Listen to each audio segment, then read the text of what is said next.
All right, and that's how it's done, folks. That brings us into another fine episode of the Paranormal Portal. Welcome, everybody, to the show. Thank you so much for being here with me as we're diving through another 2 hours of paranormal goodness, fresh from the buffet line. Hopefully you guys are going to dig it.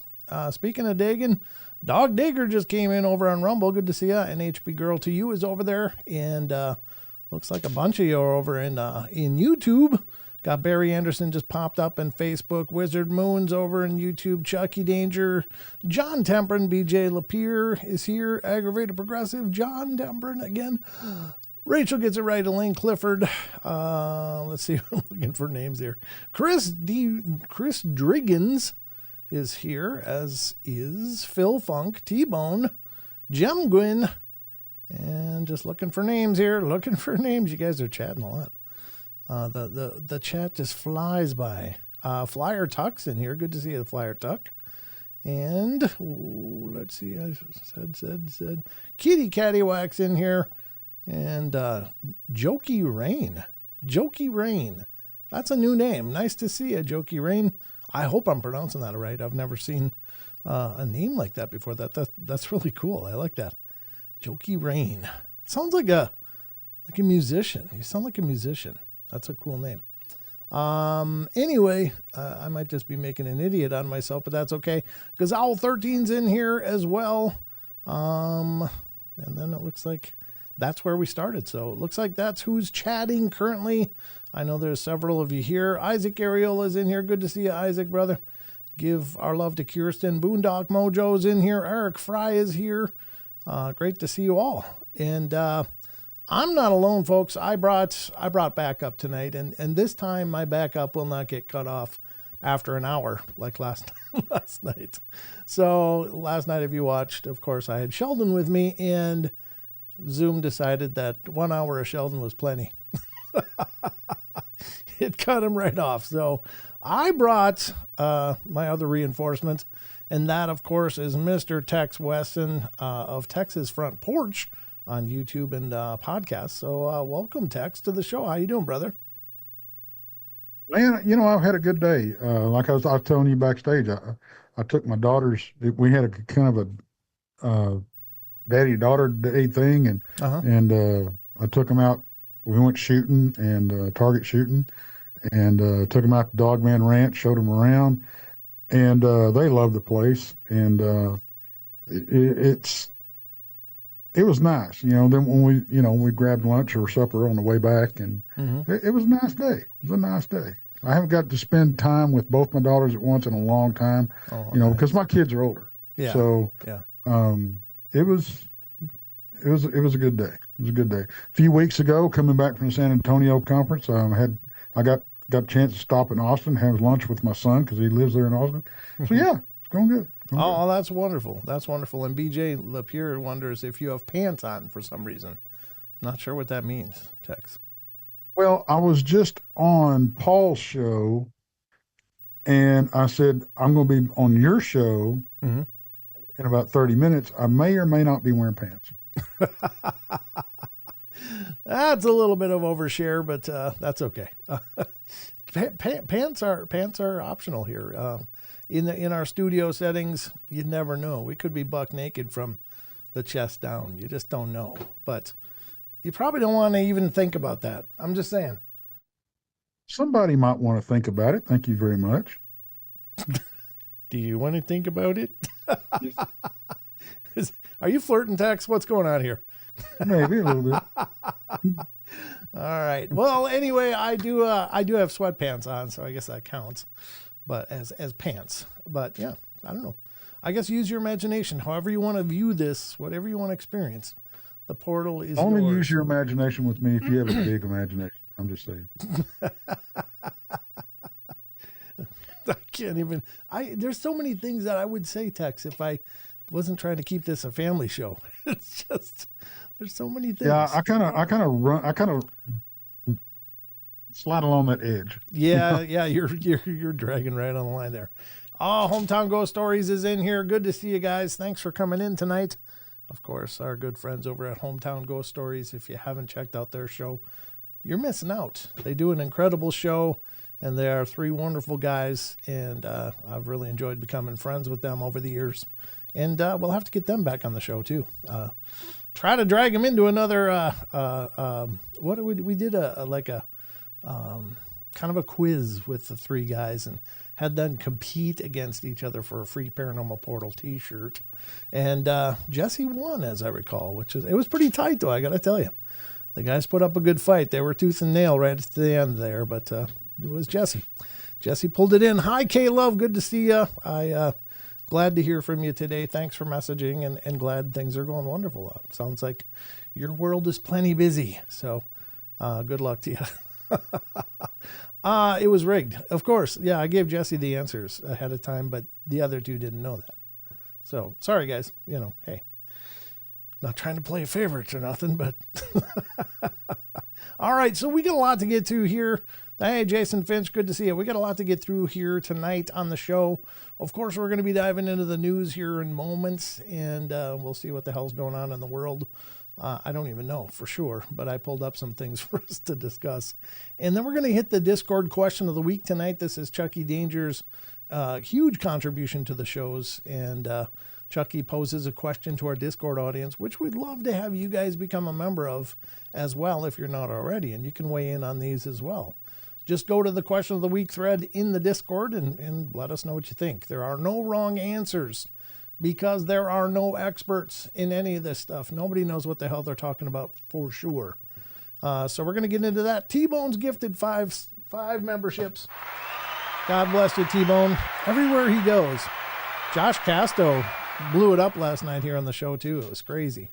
So T-Bone gifted 5. Who got him? Plumbing Explained got him. Welcome, Plumbing Explained. Obviously, I got some plumbing issues of my own here in the chest. That's allergies, sorry. Plumbing Explained got a free membership. Katha Salix got one. Good to see you both. Snuffy Smith. All right, 3 new members. BJ Lapierre, you got a membership. Congratulations. And Bogart. So we got a few new members here. And special thanks to T-Bone to make that happen. We really appreciate your generosity, brother. And, hopefully you guys like being at least a 30-day member of the Paranormal Portal. If you do, you can always renew. If not, thanks for giving it a test drive. That's all I can say. So, I don't know, Tex, what do you think? Should we dive into some news and see what the hell's going on in the world? Yeah, because I've been kind of out of pocket though. I keep hearing about this direwolf thing, and everybody's talking about it. But what else is going on out there? Well, there's more than just that. Although you wouldn't know it sometimes to hear the news. But yeah, I mean it's been an interesting development, the whole direwolf thing. But yeah, we got some other stuff going on. So we're going to get into that right now, ladies and gentlemen. It is time for you to get informed. Welcome to the Paranormal Portal News. Some of it's paranormal, some of it's just weird, and some of it's hilarious and odd and informative. So hopefully you find it good. But it's time, ladies and gentlemen, for the news.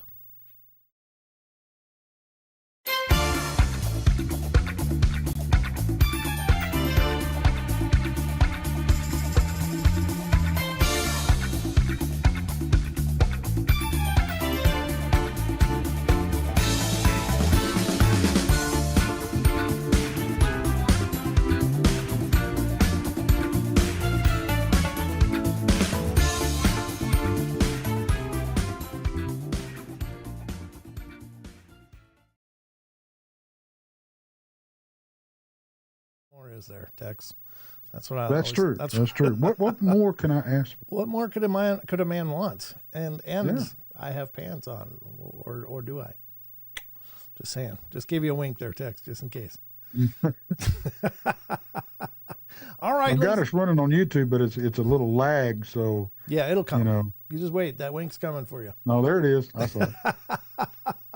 So, ladies and gentlemen, this is the Paranormal Portal News Desk, where we discuss news items and things of interest, I think, anyway. Hopefully you find them interesting and informative, or at least entertaining.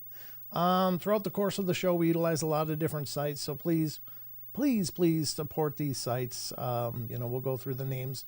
I always, tell you where these articles are coming from and even who wrote them if I can. And please support these sites. Please give them your love. They are so incredibly well done. And your traffic equals revenue for these sites, and spread the word about them as well.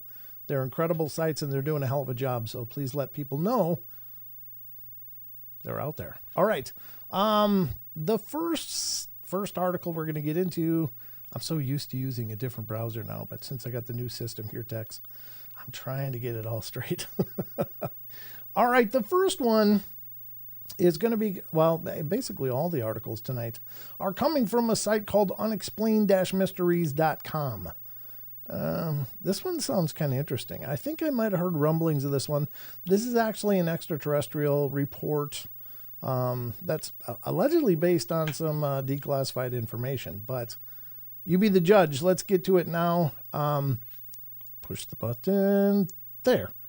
This comes from unexplained-mysteries.com. Shocking CIA file details case of UFO that turned Russian soldiers into stone.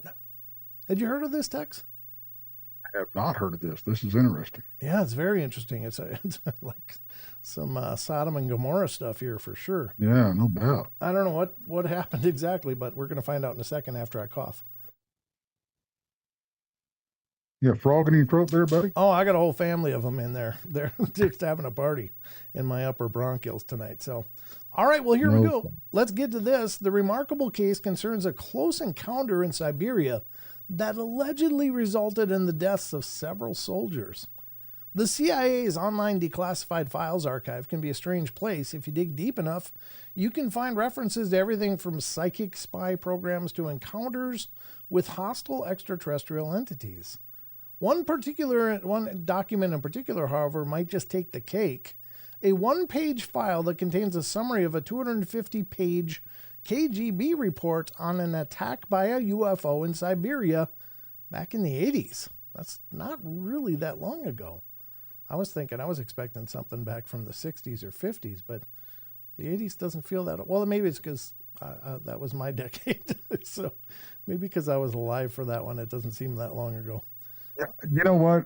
I think about it sometimes, and I'm like, man, that was just the other day. Yeah, wasn't that last week? And then I'm like, yeah. And then I'm like, God, that was 30, almost 40 years ago. Yeah, don't say anymore. Sorry. It makes it hurt a little more when you explain it. It does. According to the file, the incident began when the saucer-shaped low-flying spaceship appeared without warning above a military unit that had been conducting routine training maneuvers. Someone in the unit then unexpectedly launched a surface-to-air missile at the object, causing it to fall from the sky and crash somewhere a short distance away. Well, they kind of were begging for it at that point, right? Yeah, right. This is where things get really weird. According to the testimonies of 2 soldiers who had been there, 5 short humanoids with large heads and large black eyes emerged from the debris of the craft.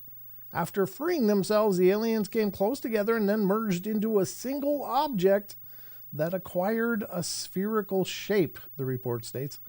So literally, like 5 little aliens got together and became an orb. Okay. Interesting. Yeah, that's already some weird stuff. Wonder what they're feeding the Russian soldiers. I'm just saying. Right. Enjoy the mushrooms, boys. Yeah.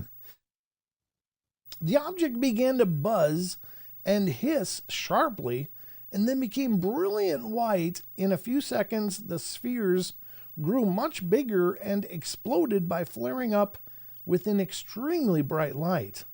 At that very instant, 23 soldiers who had been watching the phenomena turned into stone poles. I don't think they mean Polish people. I don't think so. I'm just saying. I'm just throwing that out there for clarification. You're right. So, I don't know. That's weird. According to the report, the KGB retrieved the UFO debris and the petrified soldiers and then took them to a secretive research institution near Moscow for analysis. Specialists assume that a source of energy that is still unknown to Earthlings, clearly, because we don't usually turn people to stone, instantly changed the atmosphere of the soldiers' living organisms, having transformed it into a substance whose molecular composition is no different than that of limestone, the report states. We're not making this up. You can read the file on the CIA's own website here. The CIA representative who wrote up the report described it as an extremely menacing case. I got to put the link out there for you guys because I don't know. That's one of those stories I think everybody should probably at least read what they can about it, right? Yeah, because, I mean, and we talk all the time about how we drop these little nuggets of information every once in a while. I think this may be one of them because, it's why would they even have this in their files? Why would they care? Why would they save it? Be like, yeah, let's get rid of this one. I don't know. Maybe they felt that it would be good for other people to know. Don't shoot missiles at UFOs. Maybe is a good start. Well, maybe, but I mean, the CIA. Why would they even? I don't know. Because supposedly nothing. This doesn't exist. This doesn't happen. Blah blah blah. Yeah. So you would think that somebody would go, this is bull. So. Yeah. Well, but the fact that they didn't is what gets my attention. It is weird. It's very weird. I don't know what to make of it. And you're right. There's a lot more questions than answers on this one for sure. But that's why we do it on the news. Well, Tex, you asked about it. This is something we did cover a little bit last couple nights. But we'll cover it again because there's another article here that I didn't read. Last night we read an article where they kind of went over the whole direwolf thing. And they basically said, look, did they really make a direwolf or did they make something that looks like a direwolf? And it sounds like when they broke it down that they really did base most of the genome on a gray wolf and spliced in some traits from direwolf DNA. So it doesn't, the initial sounding of it is like, oh my God, they brought back direwolves. We're going to have direwolves.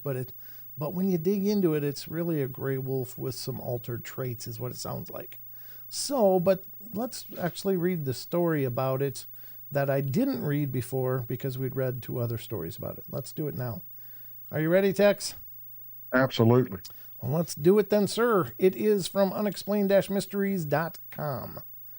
Extinct direwolves brought back to life in incredible world first. Again, that's a very misleading headline, based upon the actual facts. Like it's not Yeah.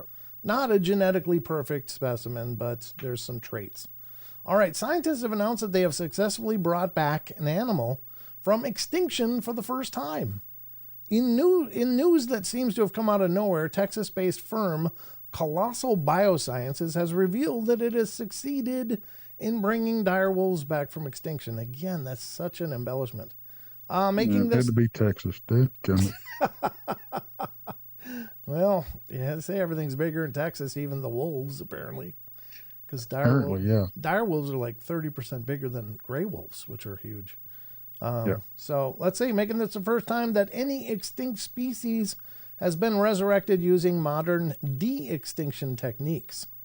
See, they make it, once they broke it down and said what they actually did, it's much less impressive. But it sounds like Jurassic Park, but it turns out it's more like Franken-science, you know. But they just pieced something together. In a video, the firm introduced the world to Romulus and Remus, two direwolf pups, while celebrating the fact that it was the first time anyone had heard a direwolf howl in 10,000 years. Made famous by Game of Thrones, direwolves were a particularly large species of wolf, though they never grew to the size of the wolves seen in the show. To bring them back to life, scientists used cloning and gene editing techniques. The massive milestone is the first of many coming examples demonstrating that our end-to-end de-extinction technology stack works, said Colossal Chief Executive Ben Lamb. The team took DNA from 13,000-year-old tooth and a 72,000-year-old skull and made healthy dire wolf puppies. Again, oversimplification.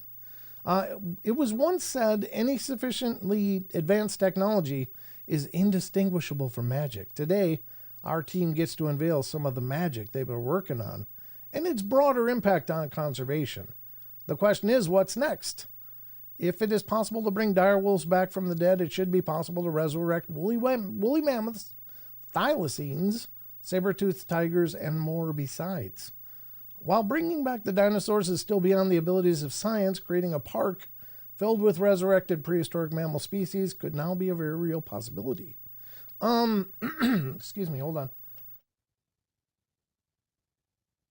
Sorry about that. Don't mean to be so raspy here. They did talk about their efforts, Tex, about bringing back the woolly mammoths too, and it turns out that that's less than it's very misleading as well, because what they were talking about doing was taking an Asiatic elephant and trying to turn on the things like hair and fat storing in order to make it robust enough to survive in cold areas. So it really isn't a woolly mammoth then, right? Right. It's, which I really don't. Okay, so they have pulled multiple viable meat carcasses out of the permafrost of woolly mammoths. Yeah. There was, I don't know how true this is, but there was one story that I think they even made a movie about it or something, where there was a village up in Alaska where they had found a woolly mammoth carcass and were carving meat out of it. Oh, I remember hearing something about that now that you say that. Yeah. Wow. And as if they were still edible, right? Yeah. Yeah. Like that's a jerk you don't even need to jerk. Yeah, I wouldn't want to eat. I don't. Would you? And I think it did. I think it did in the movie, if I remember right, it did come with consequences with something going on. But yeah. Oh, sure. I'm sure like probably volcanic diarrhea would be one of them, just off the top of my head. But I think that, it's, Rachel says cheese meat. Yeah, I think that would be about right if it was sitting in a glacier for a few thousand years and a little bit of freezer burn, I'm betting. See, Chucky Danger says you can buy mammoth meat in Russia. What? I don't. What do you mean, Chucky?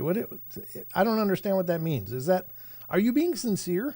Like, obviously they don't have. That's what Chucky Danger says in the chat. Oh, Well, I know I can. Yeah, I don't know what that means though. Chucky, I need some clarification on that because that's a huge statement to make. I don't know what that means. Please let us know. That was on an Expedition Whatever show with Josh Gates. Really?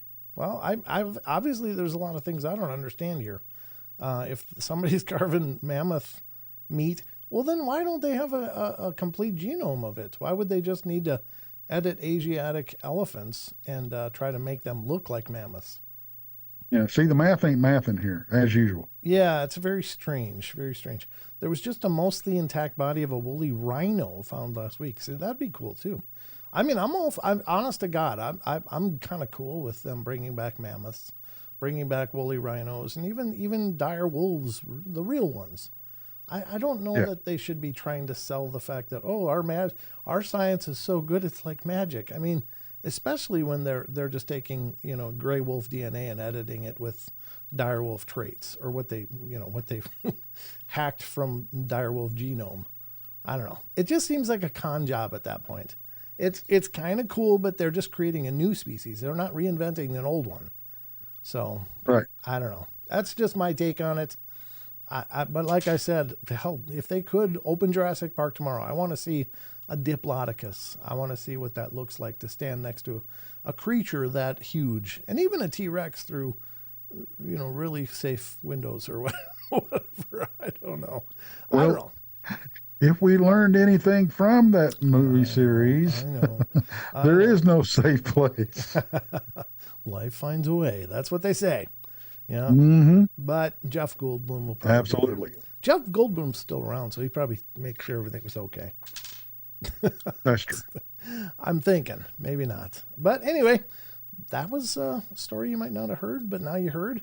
I think we got time for one more. This is, I don't know why this is a story, but I saw it and I went, well, we should probably read this one, Tex, and this is from unexplained-mysteries.com. Sleepwalking man punches through bedroom window with his bare fist. Is that really that unusual? I mean, I know it doesn't probably happen a lot, but I've heard of people that were sleepwalking doing all kinds of crazy stuff. Yeah. Right? I don't find that too odd at all, really. Okay, well, let's see what the art. Maybe there's more to this. Let's see what it says. The man who had been having a nightmare at the time woke to find himself in a scene from a horror movie. Sleepwalking can be a disconcerting thing to contend with at the best of times, but when you end up punching through windows in your sleep, it can also become downright terrifying. This recently became the reality for 27-year-old David Murphy from Cork, Ireland, who had been sound asleep one night when he woke to find himself standing next to his bedroom window. This wasn't the worst of it, though, as he quickly realized that the window glass had been smashed to pieces and his mangled hand was now dripping in blood. Ooh, that's not good.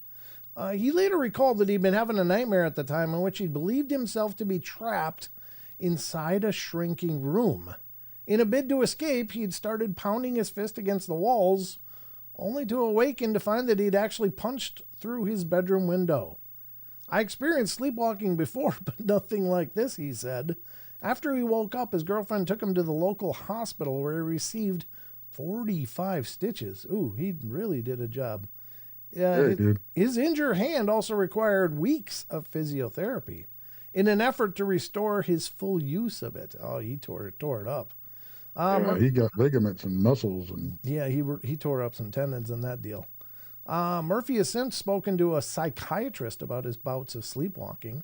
The psychiatrist linked it to my own fear of death for myself, my friends, and loved ones, a form of OCD, he said. I was prescribed an antidepressant to help with the overthinking. At first, I felt taking medication would be like giving in some way, but it's really helped. Yeah, and I'm sure it probably keeps your house a little warmer, too. Yeah. This was from April 9th, so I mean, this is not the right time to be punching out windows. Not that there's ever a good time, but I bet you April in Ireland is a little brisk. Probably. Yeah, I'm going to go with it's probably not 80-something degrees like it is down here. Yeah, no, we don't all have that Texas sunshine, Tex. We did hit a 70s once this year so far. And that was amazing. It was really amazing. But, as you're down in the 80s, you can just go to hell. No, I'm just kidding. No, I'm happy for you. Well, hey, it's going to be fun tomorrow. High 93. Are you serious already? Is that unusual? Not really. Oh, okay. So 93 in April's normal? No, I mean, we'll have days at a spike like that, Okay. But then it goes down, the rest of the week's going to be 85, and then 76 and 83 and that type of thing. But spring around here is bipolar anyway. So, it's, we don't know what we're going to get hit with. Sounds like some of my exes. No, I'm just kidding. Yeah. And fall is the same way. So those are our two seasons for nasty weather. But as far as storms and stuff. So, up here it starts out like winter, of course, is usually pretty wet somehow, although the last several winters have been very warm, unseasonably warm. But the spring in here is like rain, clouds, rain. The fall, rain, clouds, rain. But the summer is it's like God forgot how to bring us rain. It's just dry. And that's why we get fire season up here. And when you live in an ocean of conifer trees, that's a bad recipe. And forest fires, fire season is every year around August.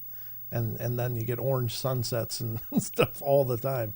And it smells like your neighbor's burning leaves right next to your house. It's just pretty nasty. But yeah, it's very strange. I don't understand how come we can get those rains in the spring and in the fall, but in the summertime it's like there's no water almost. It's crazy. I don't understand it. Yeah, I'm hoping that we have a mild summer. We haven't had a mild summer in a long time. Oh, yours have been real warm lately? Yeah, I mean, it's like most of the summers with triple digits. Oh, okay. Gotcha. Tex, Pancho Zorch says, Tex, I got to hug Krista 3 hours ago. Nice. Way to roll. What do you say to that? I don't know.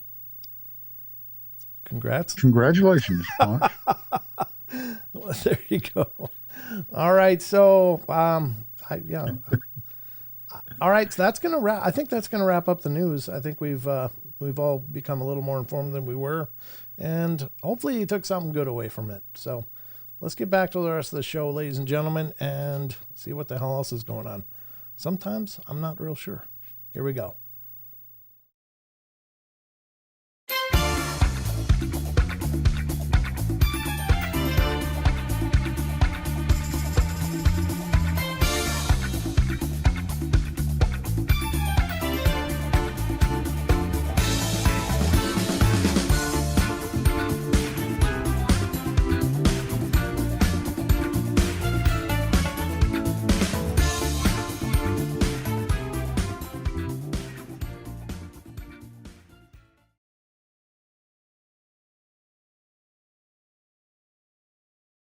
Maybe it is. Pine needle kombucha. Yeah, pine needle kombucha. You ever heard of that, Tex? Hmm? I've heard of kombucha. I mean, there's stores around here that sell kombucha, and I think I've even tried it. I don't think it's terrible or wonderful. It's just an interesting drink, but I don't know about pine needle kombucha. Wouldn't that be like drinking gin? Isn't gin kind of like pine? Doesn't gin taste like pine or something? Which alcohol tastes like pine? Have not drank gin since my early teenage years. Was it kind of piney though? It was cherry slow gin, so no. Oh, God. Oh, I threw up on slow gin as a teenager. Something fierce. Me too. Yeah. That's why I haven't had it since I was little. I was not a good boy that day and played hooky from school, and somebody got a hold of some slow gin and boy, it was tasty. God, it went down like Kool-Aid, but it came up like Satan's rear end. I'm telling you. Yeah. It was like, oh no. And it kept coming and I lost my love for it in a hurry. Werewolf says, yes, gin tastes like a Christmas tree. That's what I thought. I don't know much about alcohol. I mean, unless it's Screwball, then I know me some alcohol, but Yeah, I don't drink much, so. Anyway, sorry about that. I just saw kombucha and I went, pine needle kombucha. Maybe that's good. Maybe it'd be good, Jordan. I don't know. Good luck to you. Juniper berries, Barry says, Barry Anderson. I don't know. What's juniper berries? Do you know that, Tex? Berries off of a juniper tree. Well, thank you, sir. That clears it up. We got to the bottom of that, ladies and gentlemen. Like, yeah, Scoob. All right. Well, at that, we're going to get into one of our favorite segments of the show. And this one is championed by our very own Chucky Danger. And Tex, this is one of your favorite segments of the show, isn't it? It is. I love this. I love this. Yeah, we do a segment here, ladies and gentlemen, called the Questions of the Week. Well, it's Question of the Week. We used to do Questions of the Week, but we decided to maybe just do one. So we've knocked it down to one now. Chucky Danger, who's a mod and a dear friend, has been championing this for quite a while on our Discord server. And please, ladies and gentlemen, join our Discord. Rachel just pasted a link, both, I guess, in the chat. And you are welcome to join. Discord costs you nothing. It's maybe, if you're not familiar with it, it's a little awkward. But once you learn how to use it, it's stupid easy. It's just figuring out how to use it. Once you figure it out, way easy. But the idea of this segment is we ask you guys a question dealing with the paranormal. It could be ghostly related, could be UFO related, could be cryptozoological or strange phenomena, just to see what you guys think. Throughout the course of these shows, you hear what we think all the time, but this is our chance to ask you what you think. Now, one of the things I really love about this segment is that it gives us an opportunity to know where you guys are at with some of the stuff, because, this is our one chance for you guys to sound off. The other thing that's really cool is you guys have actually brought some incredible ideas to the table that I never would have considered. You guys have come at this from really incredible directions and really made me think. And I think that's awesome. And that kind of really speaks to the point that, groupthink can be a really powerful thing when we're all working towards finding understanding. So you guys have really brought in some cool ideas. So thank you for that. The whole two heads are better than one thing actually works. Yeah, it's very, very true. Very, very true. So we're going to get to this now. Let me see. How do I got to redo that a little bit, don't I? Hold on a sec. Here we go. I got to move that up because it won't appear in the right place unless I do. Here we go, ladies and gentlemen. It's time for the question of the week.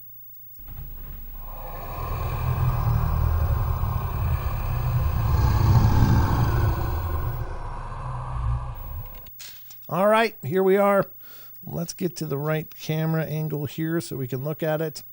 I'm going to have that happen right as soon as we're done with it again. But this is the Discord server. I guess that's still the article underneath there. But I can go like this and we'll cover it all up. There we go. Looks pro now. Maybe I should drag it down a little bit so you guys can see. This is what Jesus, what did I do? Never mind. I'm going to close this article completely. Yeah, no, cancel. Just this tab. Your audio is kind of going quiet. No, it's just me trying to think and talk at the same time, I think. Okay, I understand. Or no, I'm turning my head probably. Oh, BJ Lapierre became a member just right now. Congratulations. Thank you, BJ, for becoming a member of our Discord. So this is what Discord looks like. On the left-hand side is all of these discussion threads, and you can click on any one of them. As you can see, there's so many things that are covered here in the Discord, and it's a lot of fun. If you like our chat community, and most people always, that's one of the biggest praises I get is, oh, the chat community is so cool. Well, these are the same people that are here, ladies and gentlemen. So if you want to continue hanging out with these cool people, this is where you can do it when the shows aren't live. But what we're looking at is the questions of the week. And this is where Chucky steps in and makes us all look smarter, especially me. All right, so is that the right one? No, here it is. Basically, what you're saying, your Discord is the cool kids table. It is. It's definitely the cool kids table. God, those are small words. I should blow that up. I don't know how to blow this up. I got to admit. The font size is very small. I might need my glasses for this one, Tex. Let me get my glasses. That's okay. I have to wear mine quite a bit. These are actually driving glasses, but they do help me to see small font. All right, so ladies and gentlemen, this is the question of the week, and let's see what you guys had to say. Just Brent doing Homer Simpson impressions? What are you talking about? I didn't do any. All right, here's the question of the week. Thank you, Chucky, once again, brother, for doing this. You're phenomenal. All right, question of the week. With the mass sightings of gigantic spiral in the sky over the UK last week, a lot of conversations have popped up regarding this phenomena. The official explanation has been that it was a SpaceX rocket dumping fuel in the atmosphere. However, there have been many reports of these spirals all over around the world going back many years. There have even petroglyphs that seem to depict this phenomena all over the world. What do you think this phenomena is? Perhaps a portal. All right, coming in first, Linda. Definitely not SpaceX dumping rocket fuel. Okay, fair enough. First of all, Tex, are you familiar with this case over England specifically? I hadn't heard about it, and I just looked it up, and there's pictures of it. Okay. And yeah, this doesn't. I don't know. I'm on board with them. I don't see it being anything dumping fuel. This is just strange. Okay, fair enough. Yeah, I haven't seen it, so yeah, feel free to post pictures as well, Chucky, when you have an image like this, because I mean it's perfectly fine, but I can look it up as well. But that sounds fascinating. I have not heard of this before now. So Bogart comes in next with a questioning bird emoji, confused bird emoji, and he says, "I think portals." Yeah, you might be. It might very well be. Eric the Wandering Purple Hobbit comes in next. Stargates? Could be a number of things. Maybe Brent and Sheldon Thomas have started a skywriting gig. Maybe it's God. Tell the evolutionists. Explain this, knotheads. Strange signs will appear in the skies in the last days. Sound familiar? It should. Well, there you go. That's kind of a sobering thought, but what if they're messages from the divine? Yeesh. That could be a little spooky. I mean, not in a bad, hopefully not in a bad way. I should rephrase that. It would be kind of humbling, I guess. Like, oof, all right? Annie Manuel comes in next. Spirals are found throughout nature. If you stir your coffee, you'll see a spiral. If you garden, some of your plants may grow in a spiral. Our galaxy is a spiral.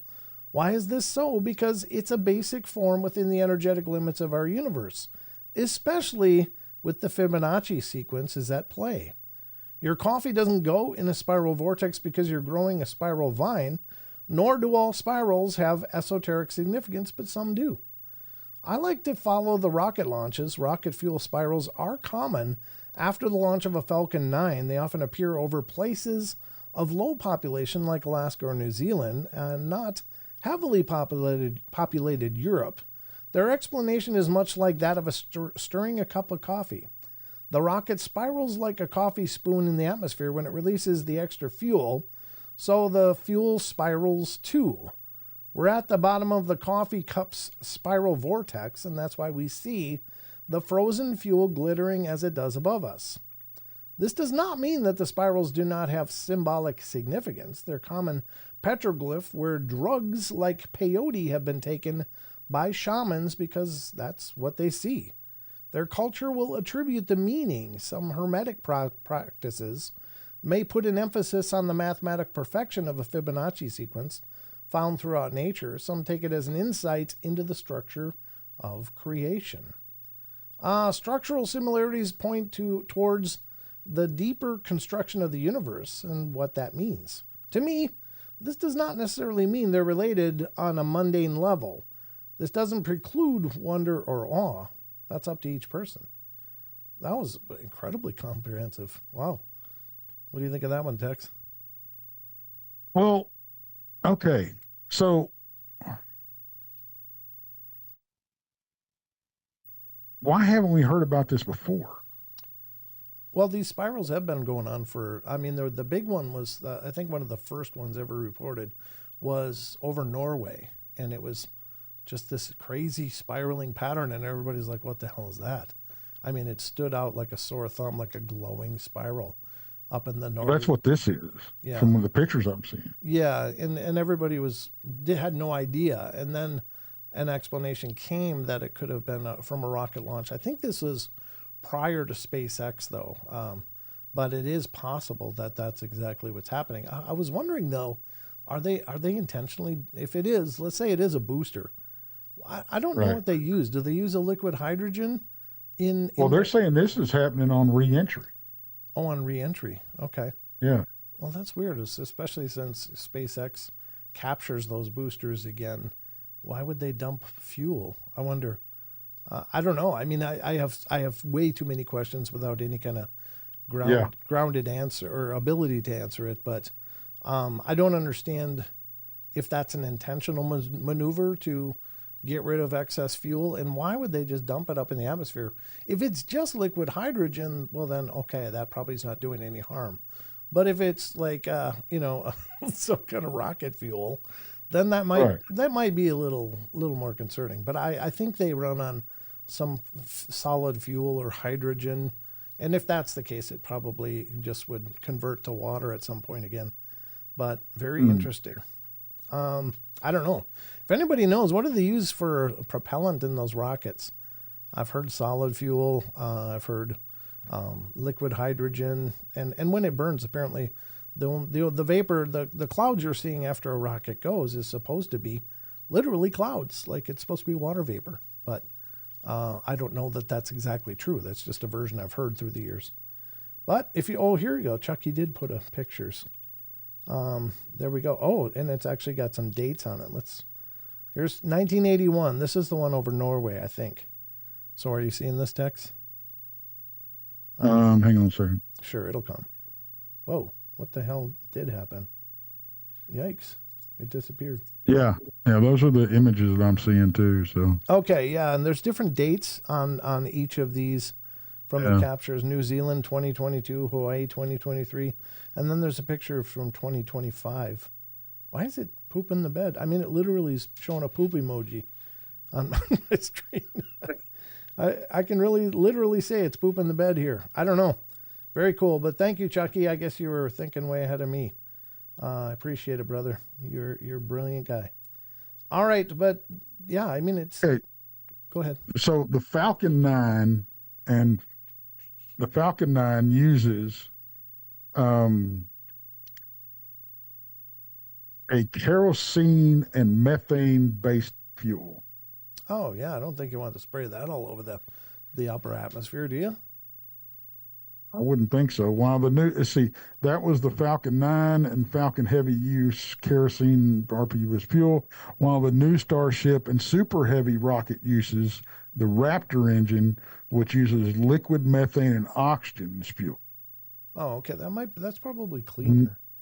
No other rockets have ever used methane as rocket fuel. Wow. Okay. Wow. I feel like I'm in school here tonight. I'm learning so much. Okay. Right? Yeah, that's pretty cool. Okay. I don't like the whole kerosene thing though, and if they're squirting that crap up there, that's concerning as hell. But again, I'm an idiot with a microphone, so I don't know much. But anyway, things to think about. Very cool though. Thank you, Tex. Appreciate you referencing that. All right, let's go to Karen Alberting's answer. I'm thinking it's just an atmospheric phenomenon that occurs on occasion. That's pretty much all I think. It's pretty cool, and I suppose it could be something more. It would be interesting either way to know what causes such things. Yeah, that's true. It would be. Yeah. It could be as simple a simple explanation as what causes the ice circles too. Yes, you're right. You're absolutely right. True. Yep. ZX81V2. When a rocket loses an engine, it causes a rotation, and the new vector of the rocket changes so it becomes less aerodynamic and causes an exhaust vapor trail. This happens a lot. There was one over Finland a few years ago that lasted a while. Turned out to be a Russian test rocket that failed, caused the effect. Oh, cool. Okay, that's the one I was thinking of. And I think that was from the 80s. Maybe not, though. But yeah, I guess ZX81's saying it's more recent. But yeah, I remember seeing the one over Norway. Eyes comes in next, says, I'm pretty sure that there was a rocket that time around. I am sure wormholes opening up have been seen, sure, but the sky spiral videos have all been stage 4 phases of rocket testing. Okay, fair enough. And even Rachel comes in and says, I don't know, but imagery is found everywhere organically and observed by humans. It's what inspires awe in us. Oh, sure. I mean, here's the thing. There might even be mundane reasons for it, but it doesn't preclude that it could be still some kind of esoteric symbol to us.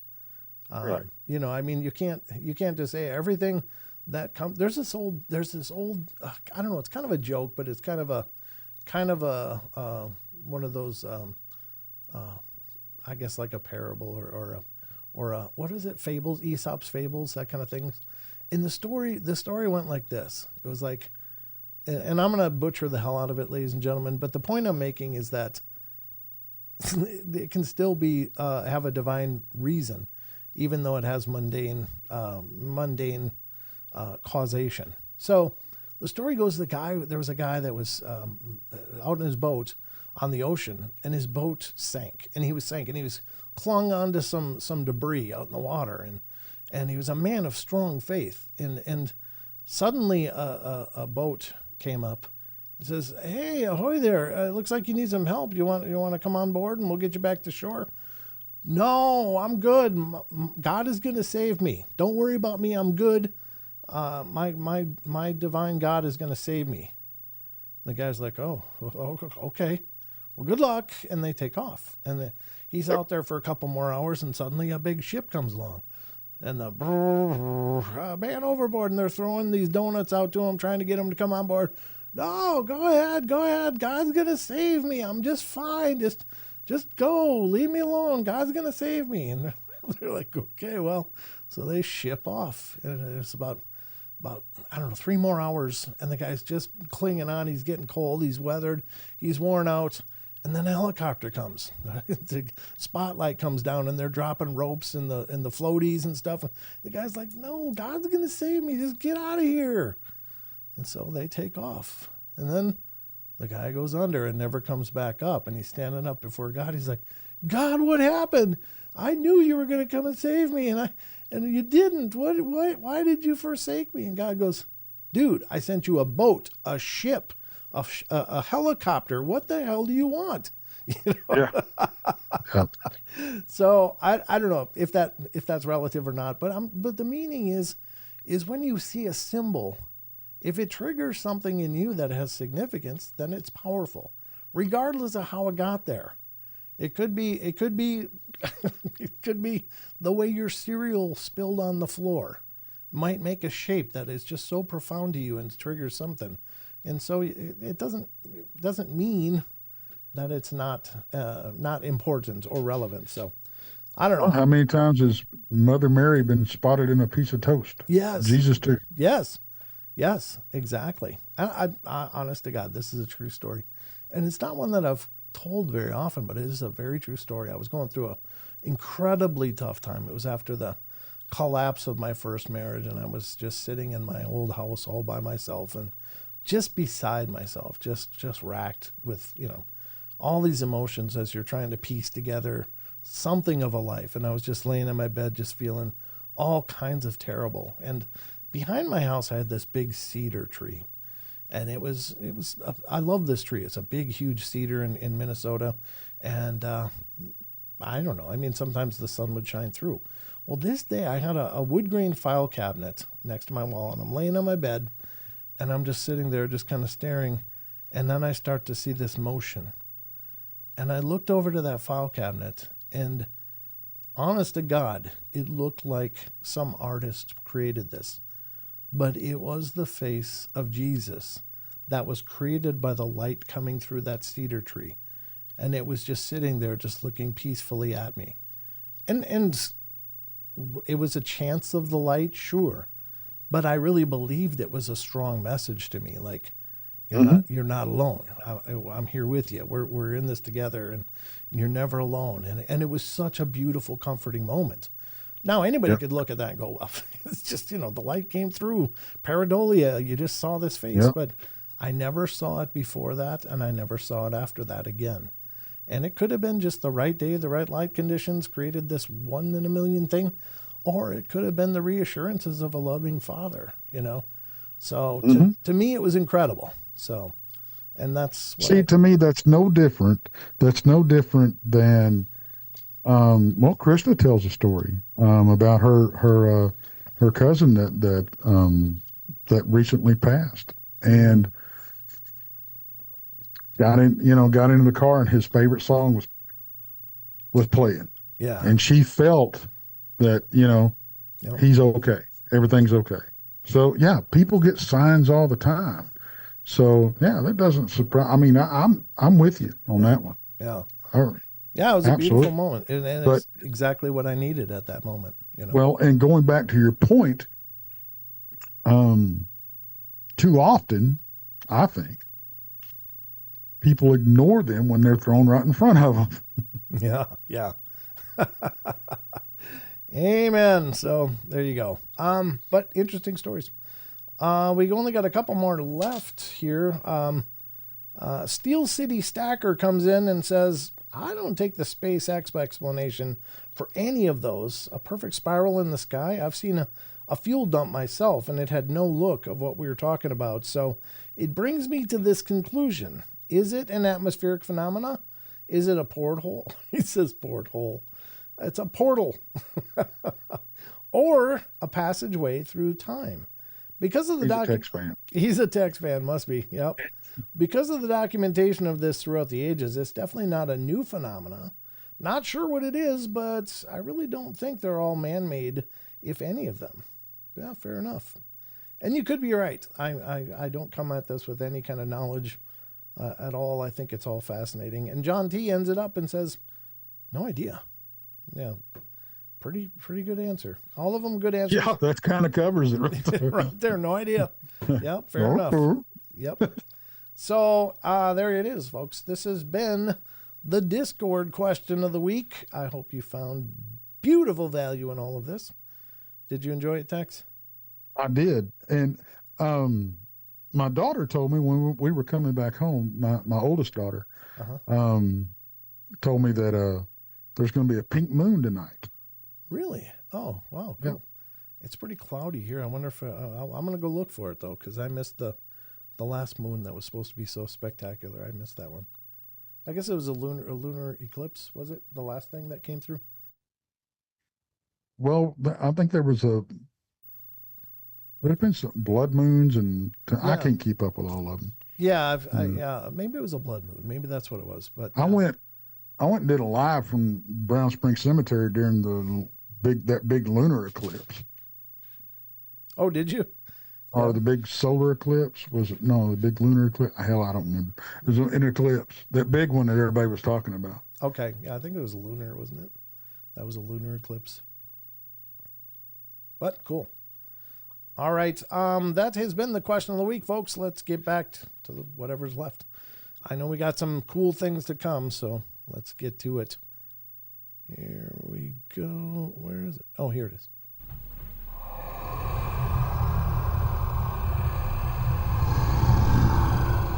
We lose you? Nope. You just got you're missing the stingers. The stingers are gotcha. Yeah. Gotcha.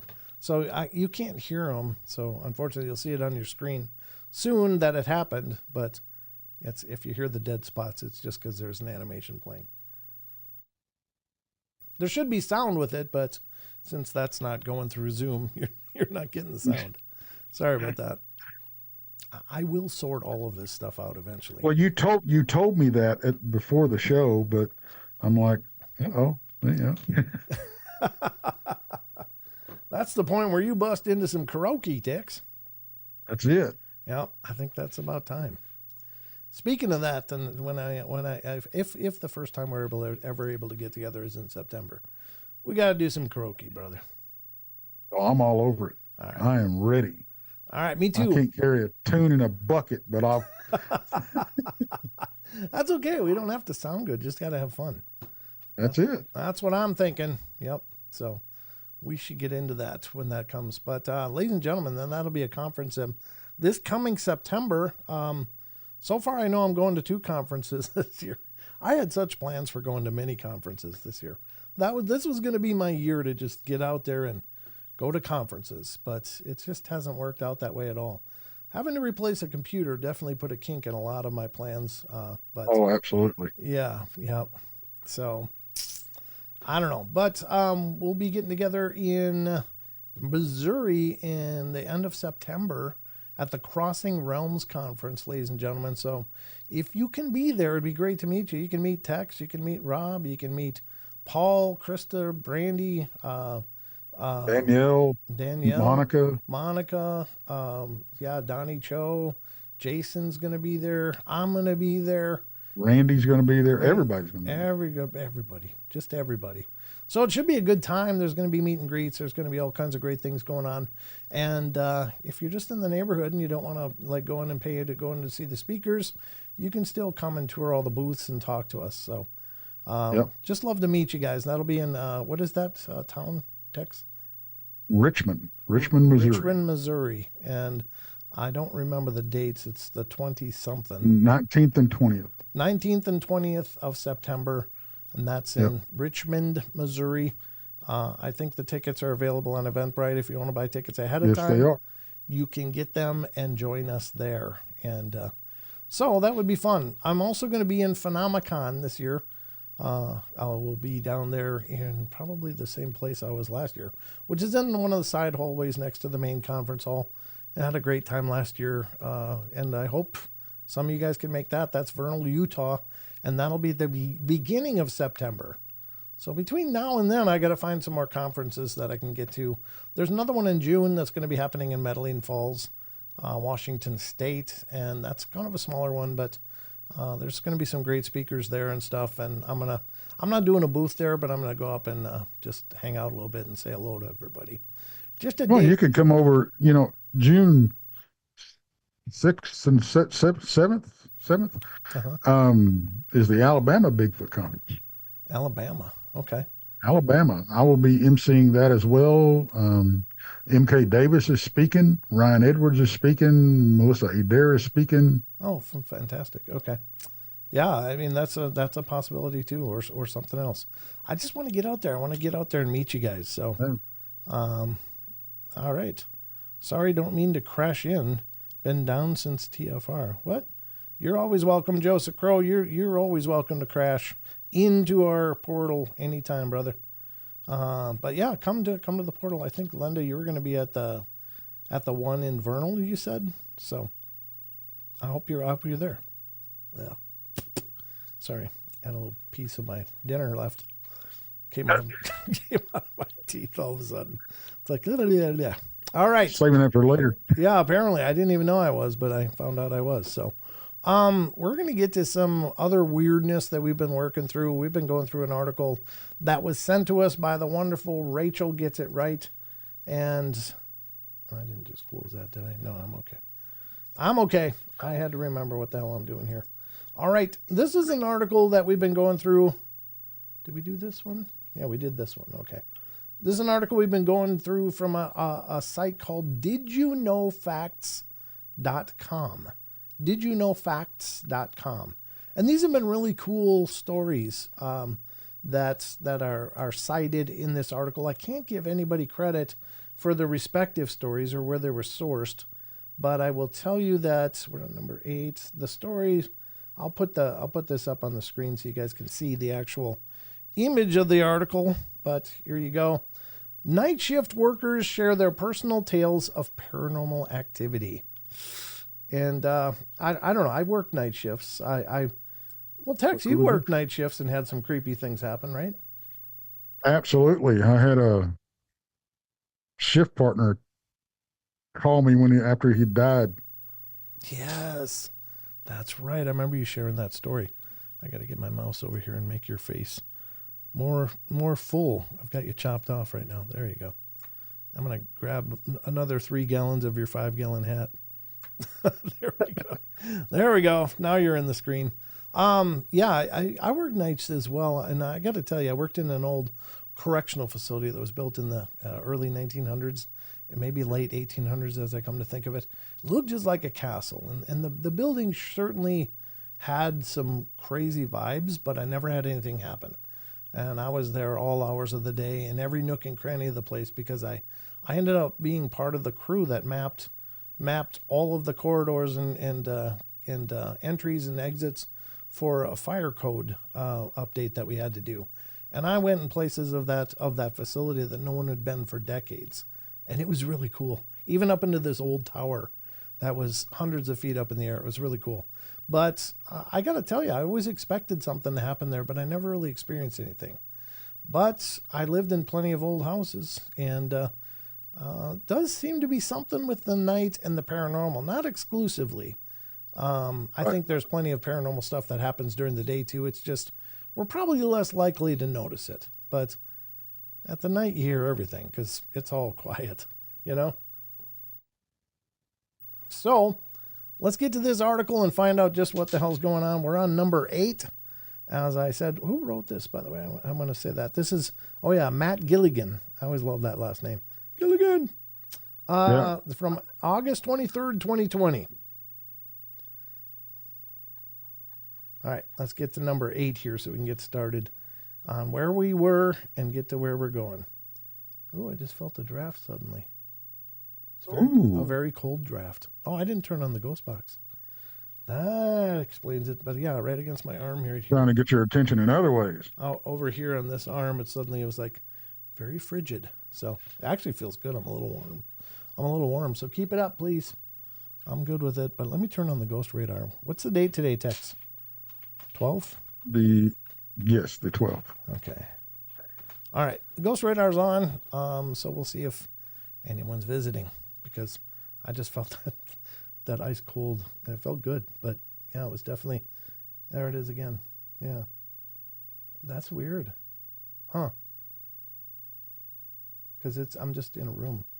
There's no air ducts or anything in this house. There's a little ceiling fan up there, but it's going this fast. It's like going so slow because it's at a dimmer switch with the lights, and I keep it low. So it's not that though. But all right, let's check this out. I'd love to go there. This is the article, or this clip. It said, "Not mines, but my friends." He worked at Winchester Mystery House. There you go, Chex. Have you ever been there? I have not, but I want to go. Yeah, I'd love to go too. I'd love to do that too. Sorry, I had to cough. But yeah, that's one of those houses that I don't know. I'm sure there's got to be some spiritual activity there, but I think it's also just weird enough that even without spiritual activity, that would just be a really cool place to check out. Yeah. Well, there's been workers that refused to come back. So. Yeah. Yep. I've heard those stories. Yep. All right. He told me one night that while they were closing down, his coworker was locking up and closing all the doors down this long hallway. Well, after they both finished, they turned around and all the doors were opened up again. And he told me his worker straight up started screaming at the top of her lungs and freaking out. His coworker quit the next day. Wow, that's that person just gave it up right there. It's like, nope, that's not. I'm done. Yep. Screw the 401k.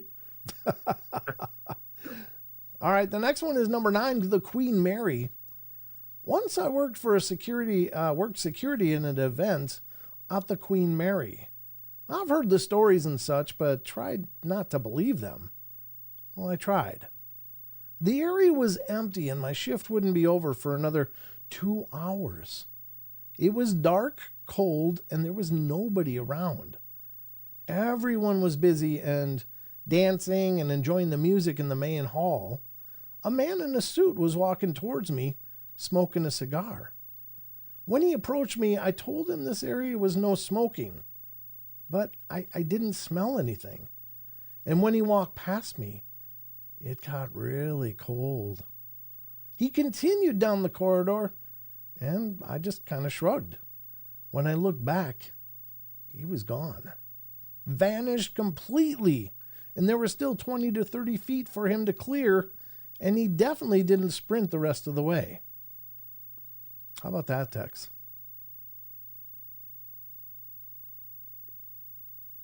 I don't know. What do you make of it?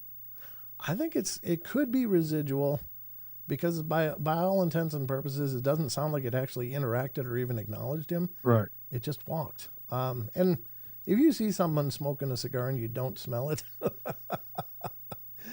Yeah, that is true. I yeah, mean, that's a big giveaway there, because cigars are pretty strong. You can smell them yeah, in a hurry. yeah, most definitely. Yeah. So I don't know. I mean it could be an intelligent haunt, and someone's like, yeah, it's no smoke in my ass, and just kept going because I mean that's pretty recent development in the history of our civilizations. Is these whole no smoking areas.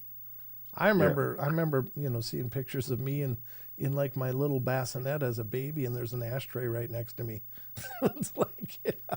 Wow, I wonder why my allergies bug me. Well, I mean, I can remember. I mean, okay, I had an old country doctor for a while. And when I mean old country doctor, um, me and my buddy, that we bartered with him.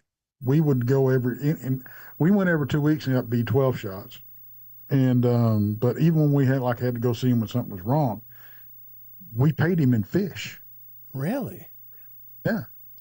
Oh, interesting. But when he was in there with you working on you, he had a big old cigar in his mouth. Just burning away, huh? Yeah, yeah. Of course, and the doctor's office was in his house. The examination room was in on the back, glassed in back porch. Yeah. The examination table, the sheets had blood stains on them. I mean, yeah. So hey, Oh, wow. yeah, he had a powder burn on his face where somebody had shot him in the face years before. Oh, God. Wow. That's a hell of a story. I'd love to have heard That from is that an guy. old country doctor, let me tell you. Yeah, I guess so. Jeez. Smoking a stogie, giving you B12 shots. There you go. That's pretty hilarious. All right, number 10 is casino. A few years ago when I was working in a casino at 4 a.m., when the casino was closed, we found one of the slot chairs laying on the ground. These chairs are quite stable and heavy as hell to accommodate so many people sitting in them all day. Well, when we looked at the surveillance videos, the chair is up against the slot machine and then just leans back and falls over onto the ground. None of the legs broke and we couldn't find any damage. It was the talk of the casino for a while. I don't know if there's other activity there, but this is another one of those. Pretty commonly actually, we hear these kind of one-off stories. This one time something happened and then nothing before, nothing since. It's like something just took off one night and one day, whenever, and it happened and then nothing. And I just gotta believe, Tex, that maybe spirits, at least maybe some kind of manifestations of spirits, are more transitory. Like they don't just stick into one spot. Maybe they stick in wherever the hell they want to. Well, I mean, we don't know the history of this casino. True. Yeah. So, and I don't know did he say where the casino was? No, just worked at casino. So To see if it was a Vegas casino, it's very possible that it had mob activity in it. oh sure. Well, that's true. Maybe that was the guy that was fitted for some cement shoes. Yeah, something. I mean, so. Do Vegas casinos close or are they open 24/7? They're open 24/7 as far as I know. Okay, so this I one, believe, yeah, because is it Las Vegas? It's called the city that never sleeps. Is that what it is? well, Sin City I know, but maybe I thought maybe New York was the city that never sleeps. I don't know. Yeah, maybe. But either way, I thought they were 24-hour. But this story did say the casino was closed at 4 a.m. So I wonder though, because it could be anywhere in Montana. Because like literally every gas station in Montana has a little casino edition on it. Like Yeah. there's Uh-huh. just open gambling everywhere in Montana, and it's kind of funny because when I've traveled through, wherever you stop, you could sit and pull a few bucks on slots, or even probably play blackjack. I don't know what offerings they had. I never went into the casino parts, but I always thought that was really interesting. It's like, man, you blink and where you could throw a rock in any direction in Montana, wherever there's houses, and you'll hit a casino eventually. Yeah, I don't know. I mean, maybe they were celebrating, maybe they were mad. I don't know. Tipped over the chair. Yeah, maybe. Yeah, maybe they won. Maybe they won. That was the big thing. Yahoo! Who knows? Maybe they got their own gambling on the other side. You never know, Tex. That's a good point. Yeah. Yep. All right. Number 11 being watched. Night shift nurse here. Ooh. I worked in a rural hospital that was pretty old. The nurse's station faced a long hallway that was known for something. Everyone had witnessed it at one point or another. The thing was like a shadow, but you couldn't see through it. It was completely solid. It had a habit of limping down the hallway and disappearing, or poking its head out of doorways and staring after people who just left the room. Day or night, you had this feeling that you were being watched as you walked down that hall. There are other rooms with issues too. The call light would go off without any patients being in that room. Patients calling out and asking why there was a man coming into their room, staring at them and then leaving. Holy creepy as hell, right? And the elevator doors that would open and close on their own. Oh my God. That sounds like a busy place, whether there's anybody there or not. What do you think, Tex? Well, I'm going to go with, there's quite a few spirits there probably because it's a hospital. Yeah, I think you're right. I think that's a pretty good tell-all. Being as it's hospitals, when you think about it, and this is something I've said a bunch of times on the show, so forgive my redundancy to all you guys who've been with me for years, but hospitals are one of those places that have seen extreme joy, extreme pain, extreme sadness, terror, fear, every emotional, Miracles. miracles, every emotional spike you can imagine. So these places have got to be supercharged with emotional imprints. There's just people radiating all these different energies over and over and over into these buildings. It's got to be a draw for some of these entities, and I don't know.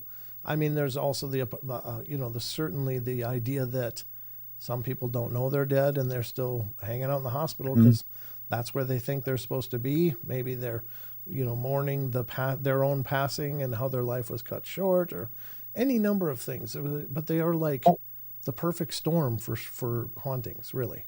What if it's not the patients? That are there? Could be.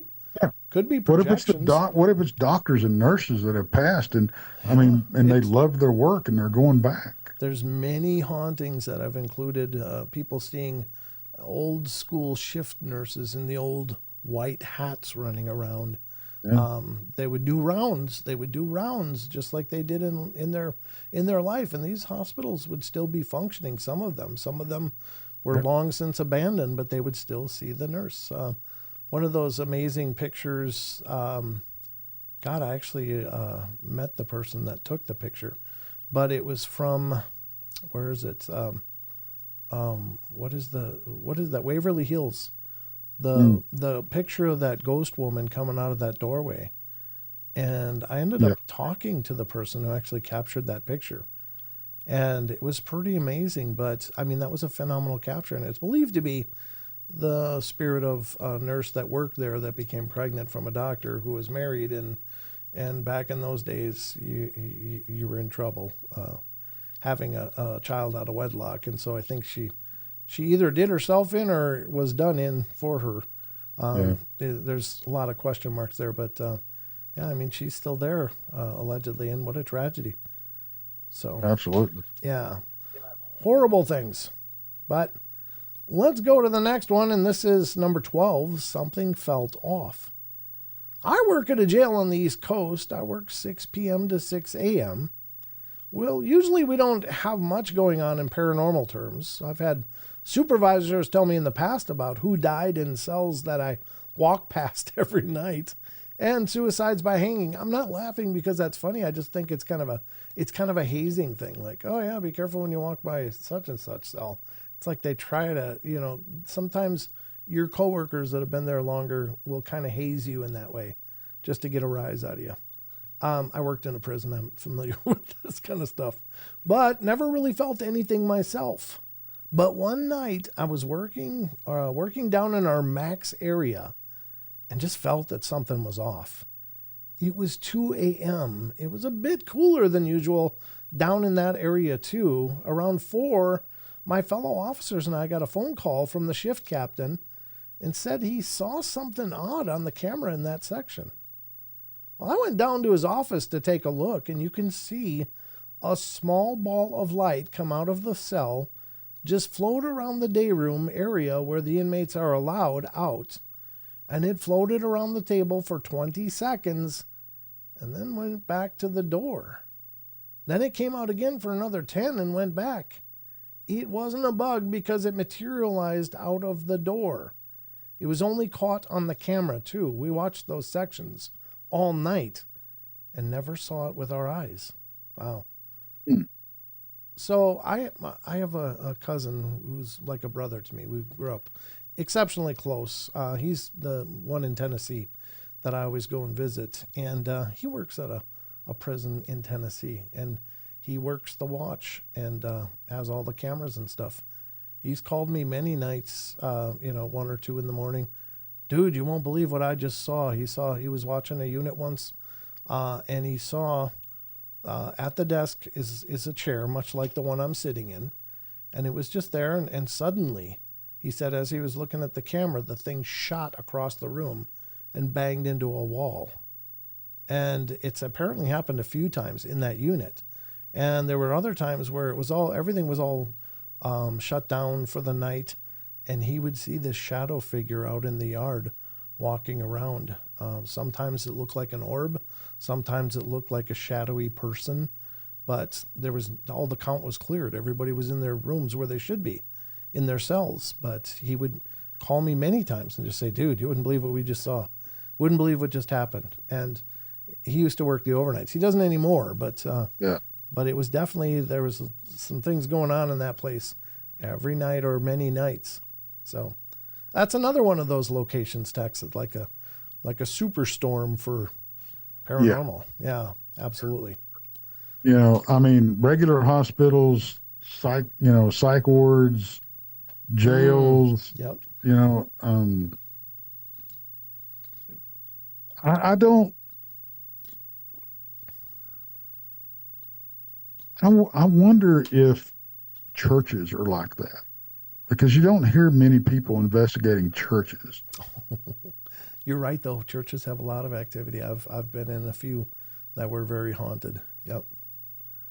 Not as an investigator, but I used to help with the youth music group in a church back in Minnesota, and there were many nights I was in there helping to shut things down after we're all done, and you could hear someone still walking around that wasn't there, and weird creakings and stuff. Yeah, it was very much so.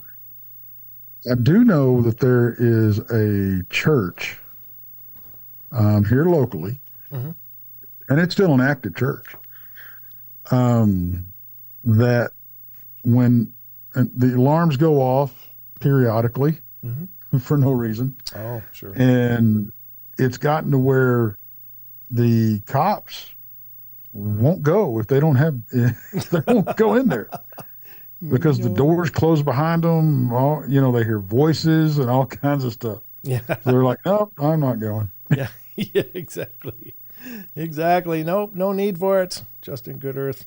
All Wyoming. And I know this because there was a dispatcher that worked there for 30 plus years that told me this. Oh, wow. Yeah, I believe it. I would love to investigate so much more than I'm able to, but I really want to get out there a lot more and do more investigating. I just Really, really love doing it. You do paranormal investigating as well. There's just something really exciting and cool about it. Like, I don't know what it is, but I of course I'm always careful and make sure to protect myself and say prayers and all of that. But there's something so fascinating with all of this. It's just amazing that we don't understand what's going on around us. There's so much more going on here. All right. It's about 8:28. I'll do number 13. This one's hospitals are scary, Tex. Yeah, there we go. There right we on go. This might be the last one, actually, so it's perfect. My wife is a nurse, and for a couple of years, she was working night shift in the palliative care unit, which is the comfort care end of life unit. Patients in that unit are expected to die, or to be sent home or to a care home to die. Anyway, those rooms also had a radio, and according to her, it happened a few times that the radio suddenly turned on, and within an hour or so, a patient would pass on. One rather busy night, the radio turned on, and my wife went into the room, stared into the darkness, and said, "Cut that out. I don't have time for this crap." And the radio suddenly snapped off. No patient died during the rest of her shift, but one passed away shortly after she clocked out. It's like, well, just hold on, guys. Wait till she's done. Yeah. It's like the U-Haul of the spirit world showed up, and they were, wait till she's done. So very cool. Very cool article. Once again, thank you, Rachel. Again, this is didyouknowfacts.com, ladies and gentlemen. Please check it out. This is my first experience with this site, but I'm really impressed, and I'm going to do some searches on this site for more of this paranormal stuff because it was really well done. Really exceptional. So there's the header of the page. Please check out this site and support what they're doing. But you know what time it is, Tex? Time is it? It's time for the next segment and last segment of our show. What is that, you might ask? Well, I'm fixing to tell you. Sorry, I went full Texas there, didn't I? Here you go. Lay it on me, brother. You're not going to hear it, but it's doing the cryptid corner thing. Okay.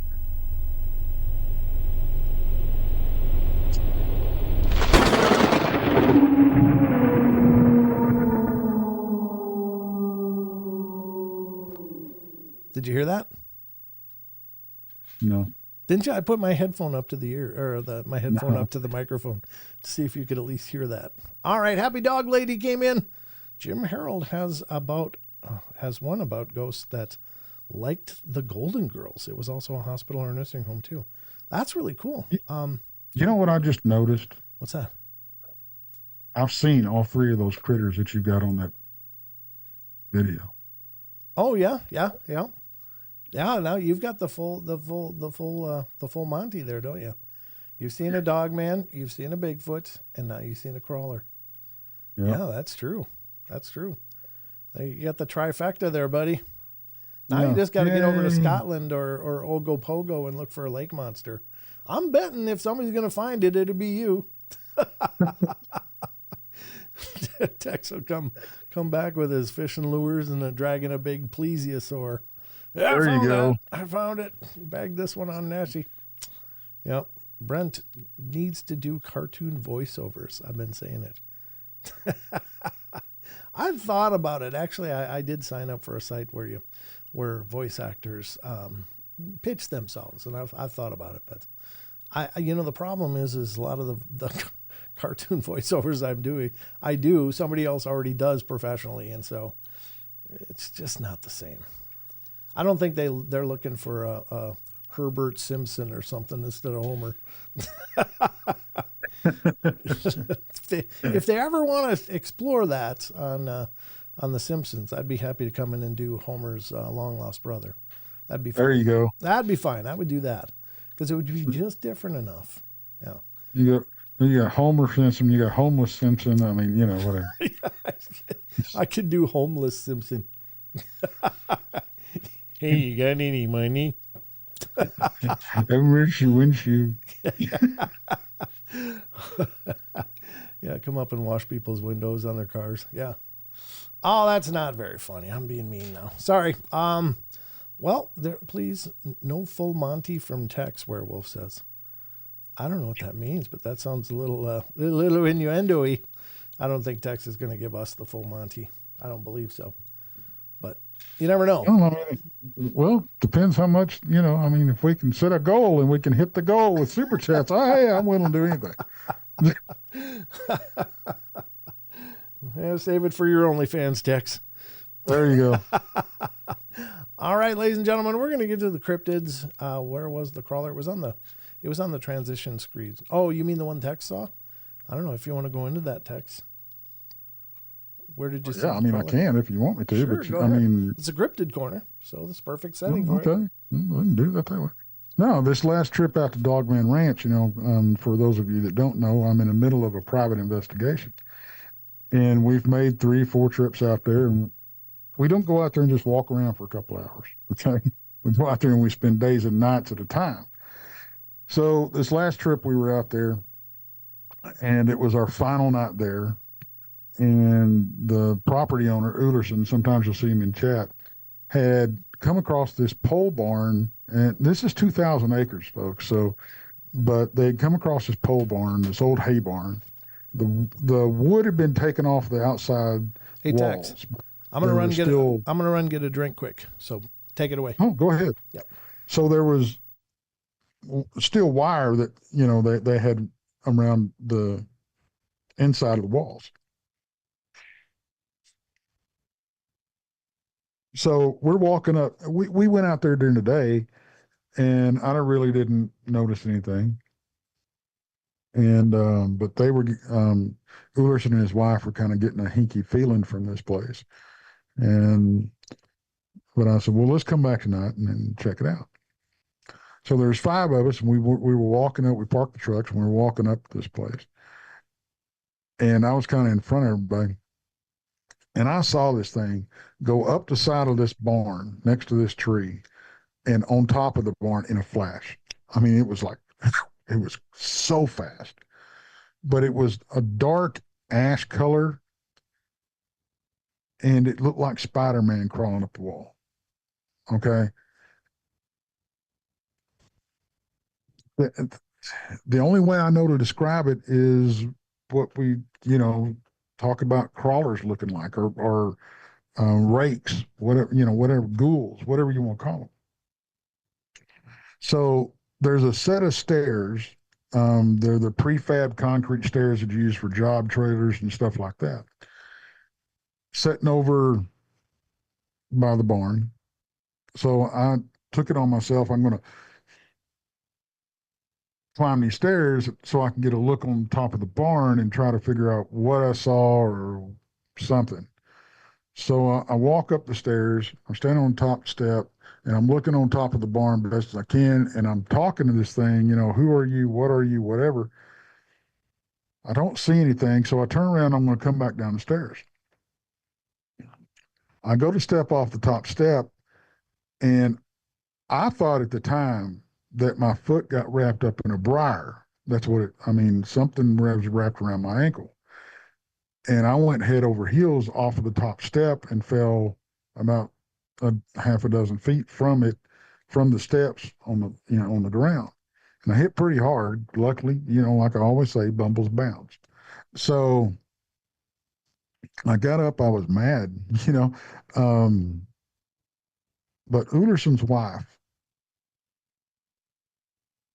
because I was talking about, I got my foot wrapped up in something. She had seen gray in color, a hand reach out from behind the steps and grab my pants leg. I didn't see this, but I felt it. And down the stairs I went, well, off the stairs I went, actually. And then Ulerson said after that happened, when basically right after I hit the ground and everybody was kind of, oh crap, you okay? He saw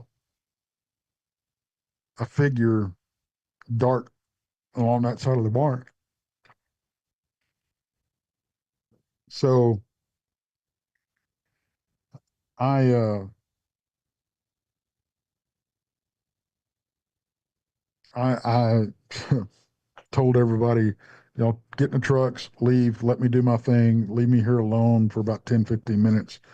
And so I started confronting this thing, calling it everything I could, coward, that type of thing. And I recorded it. It's out there on the channel over on Texas Front Porch. There's pictures of the barn itself, the stairs, so you can see there's nothing on the stairs that could have got my leg wrapped up in, that type of thing. Um, but yeah, that was my encounter with a crawler, or something that looked like one anyway. I still think that's really cool. Normally, people describe them as very pale, very light, but then Yeah, you were the first one I'd ever heard say, yeah, it looked dark and shadowy, and I was like, huh, that's very unique. But as I said before, since then, I've heard of another story where there was a dark crawler. So it's not really a yeah, pale crawler, but it's a something. Maybe they're an offshoot of each other. Maybe they're, I don't know, maybe they're related somehow. Maybe it was just dirty. I don't know. It's just such a unique description, and very thought provoking. But God, there's something about those things that, for me personally, they just hit me on a real creepy level. I was just talking yeah, about this on last night's show. Like, I've I don't do a lot of field research for cryptids. I've done it just a very spare few times. I go into haunted houses and haunted mhm, locations, and that's fine. That to me, generally speaking, not that I'm trying to brag or anything, but I just don't usually get freaked out by ghostly stuff. I find it right, very interesting and actually exciting. But something about those pale crawlers hits me on a real emotional level. Like, no, no, no, no, no. Like, I don't know. I don't even know understand it. I don't understand it myself. But right, something about those things just creeps me the hell out. And it's not even something I can rationalize. It's just, ugh. I've seen. I was telling the audience last night. I look at thousands of claimed cryptid videos, and I've seen tons of them that claim to be the white crawlers. And most of them I look at and go, well, yeah, maybe, you never know. But there's a couple that I've seen that hit me that way. It was just like, no, no, no, God, no. I didn't even want to watch the rest of them. Like, it was just hitting me on that, I don't know, intuitive place. I don't know, but it's yeah, whatever they right, are. I think, honest to God, and this is, on the outside looking in, honest to God, I would rather be face to face with a Bigfoot or close to a dog man than to have one of those pale crawlers coming. That to me just, I don't know. And that's probably stupid to say, because I think I would collectively poop myself no matter which of them was coming at me, and probably curl up in the fetal position. But just on the outside looking in, those pale crawlers creep me out the most. well, I had never seen anything like that, and Yeah. I mean, it stopped me in my tracks. Yeah. I Yep. mean, it was like, what the? And I said, what the f was that? Did y'all see that? You know, Yeah. Yep. um, I've never seen anything move so fast. Yeah. Yep. And it went up the side of that wire and on top of that tin roof and never made a sound. Yeah, that's so creepy. God. Ugh. Drozy says maybe something evil, and you're right. It could be. Could Maybe be, could there's. be. I do Oh, believe there are some things that are just inherently evil. They're not. They're not good. They're not. Kind of in the middle like most things. I think some things are just evil. Like I think that perhaps a demon is just evil. All it knows is hate and rage and anger and all of those malice and such, yeah. and that's just an evil thing. It's not like you're going to reason them out of being evil. And I think that these things could be that way. Maybe that's what it is, Drozy or Droz. I don't know how to pronounce your name, but yeah, maybe that's what it is. Maggie agrees with me that they are creepy. Yeah, Could but somebody drop my link in my channel to the link channel to my link the link to my channel in the chat, please? yeah, somebody copy the link for Texas Front Porch on his YouTube and put it in there. And if you can, do you know which episode you would have went over that full story? I've talked about it a couple of times. Okay. Or is there an episode that you'd want them to highlight? One of our mods. Let me look. Because it's one of those things where I kind of talk about stuff, and you know how I roll. Sure, yeah, I know. I mean, it's like I could never point somebody to a specific Paranormal Portal episode where I said something, because it's like most of the time I get done with the show and not even sure what I just said. Foot Clan said, Bigfoot is like Switzerland. I think they're neutral most of the time, but they could hurt you if provoked. Yes, I would agree 100%. Absolutely. Yep. So, very cool. All right, there you go. Maggie put it out there. Texas Front Porch. Rachel put it out there as well. And Chucky put it out there. Look at our amazing mods. Well, thank you, guys. Appreciate it. Yep. Thanks, guys. It was a race, and it looked like Maggie won. I'm just saying. Good job, everybody, though. We'll all give out participation trophies. Look at the one I did with Thank you, Sharon. Actually, Josh Turner was on. It was a month ago. Oh, okay. Yeah, because I wanted his take on it, and we talked about it. So that may be one. Actually, there's another episode where Uderson joins us. Oh, nice. And we kind of talk about stuff. So, like I said, I've talked about it quite a few times since it happened. Yeah. Because I'm still trying to figure out what in the hell it was. You know. It's so strange, because you'd think it would be void of weight if it could climb that structure and not make a sound. Yeah. I mean, how does that happen? Yeah. You know, I don't know what I don't know what I'm dealing with. I do know that they have encountered them out there before, and Uderson's going to be coming on either mine or Monica's show, and we're going to delve into that. What happened when he confronted them? Yeah.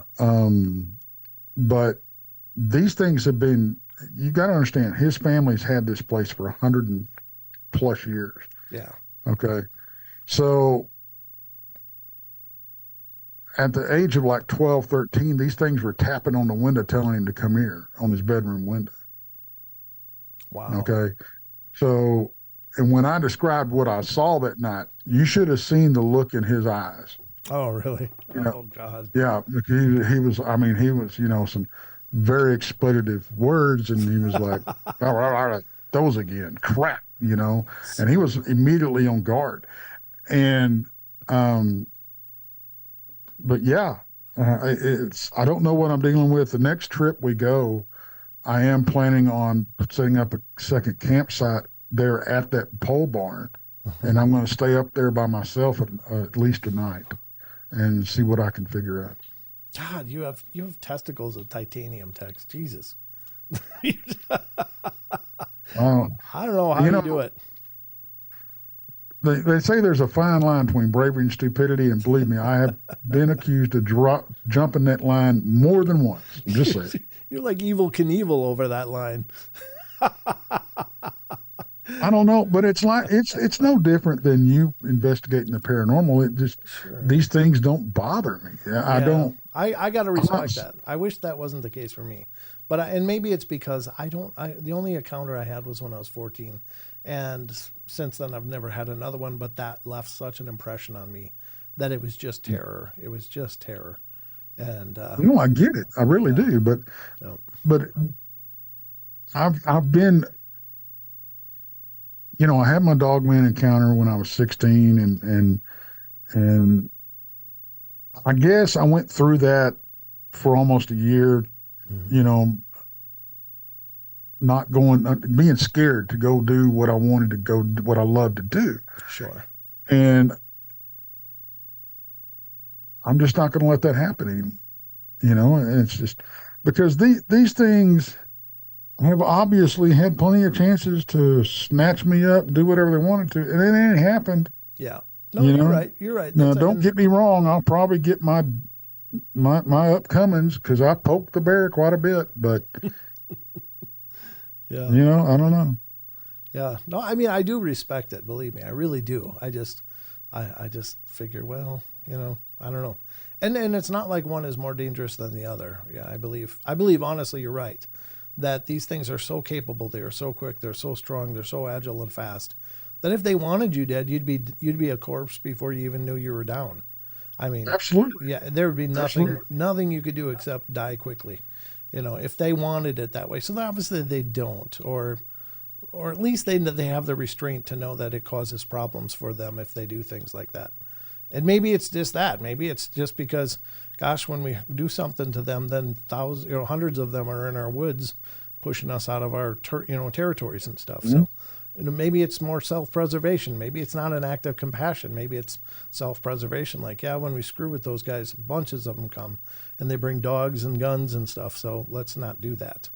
So, but whatever the case, I'd love, like I said, I'd love to believe that these beings were peaceful denizens of the forest, and that they were the caretakers and the elders and these spiritual teachers and healers of the wild places. Some people believe that, but I can't ignore the fact that Shoshone and several other tribes have stories of these things carrying away their villagers and taking children and taking their daughters and never coming back.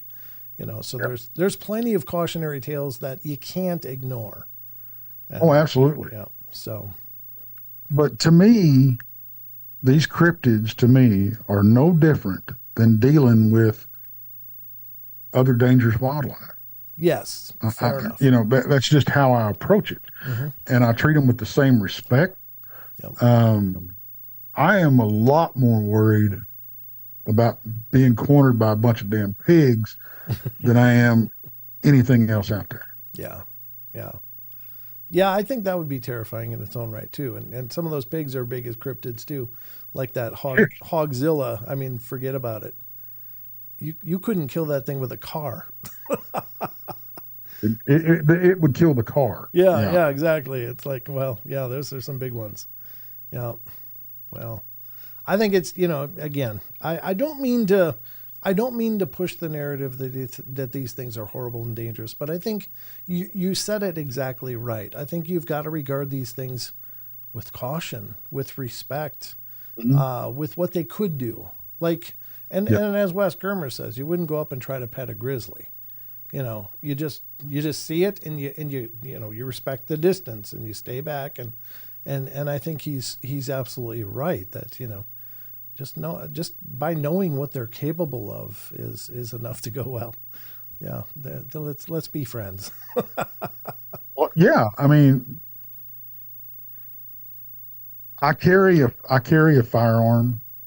I haven't always. Most of the time when I was doing solo research out in Brown Springs, I did not carry a firearm. Wow. I carried. I felt safe enough. I carried a big Bowie knife,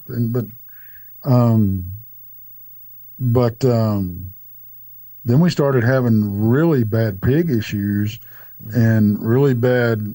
Well, there's one cryptid that I don't like running into, and I've ran into it on numerous occasions out in Brown Springs, and that's the Great American Meth Head. That is the scariest thing out there. Okay, I'm just saying.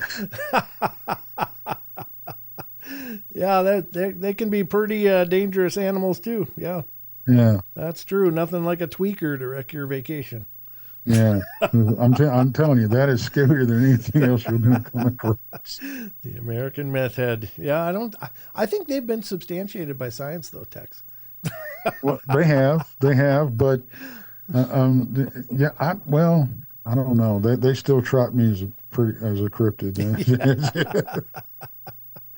Well said, sir. Well said. But yeah, in any case, I do salute the fact that you go out there looking for answers. I do respect it. But I think it is an act of pretty incredible courage.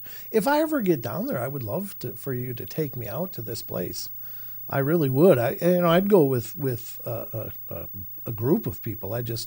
You would never catch me going, oh, I'm just going to pop a tent over here where I saw this little crawler thing. It's like, no, I'll be at the hotel and, just hang up a trail camera or two and hope for the best. I don't know. Like I said, I confront. I'm very. Um, if something is, I don't like bullies. I don't care if they're paranormal or cryptid, human. I don't like bullies. Sure.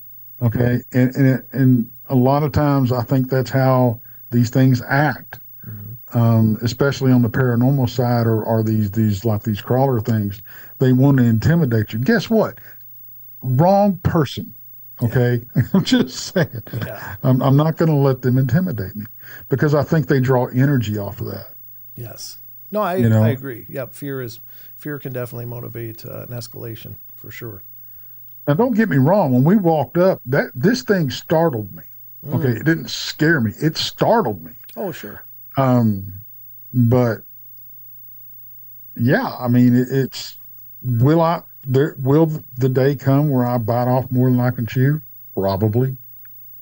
But till it does, I'm going to have fun doing what I'm doing. Yeah. Well, good for you. I think and honestly, if you go doing what you love, hey, it's been a good journey. Hey, happy dog ladies in Texas.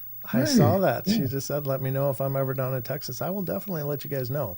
If I'm able to make that journey this year, I will let you guys know. And yeah, it'd be neat to meet some of you guys that are down there.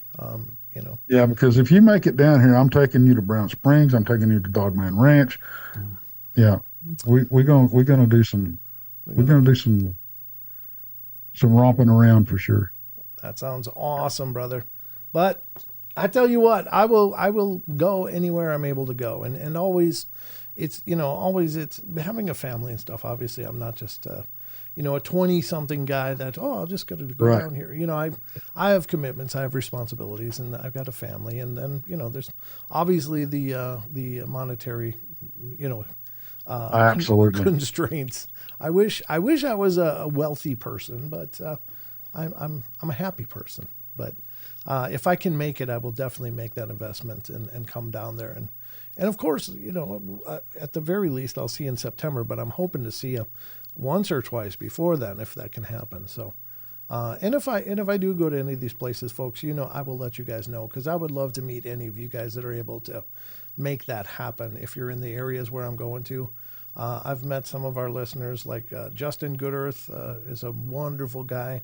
I just love he and his family to death. They're just incredible people. I met Chucky. Chucky's an amazing guy, and met Barbara and a few others through the years. And I'd love to meet all of you guys too. So if I ever get anywhere, I will let you know. But Tex, as always, brother, it's been a pleasure. Thanks for coming in and Thank hanging out you. with me. I appreciate the opportunity every time, man. Every Well, time. I hope your audience don't get tired of having me around. they haven't showed any signs of wearing on you, Tex. So I think they like you just fine. I know I do. So thank you for coming in and hanging out and being a part of the shows and a part of the family. And we'll definitely, of course, hopefully, maybe next Saturday. I don't know. Let me know. We'll talk about your schedule. I know things are going to be in fluctuation, but you're welcome to come back anytime you can, brother. Thank you, sir. Appreciate it.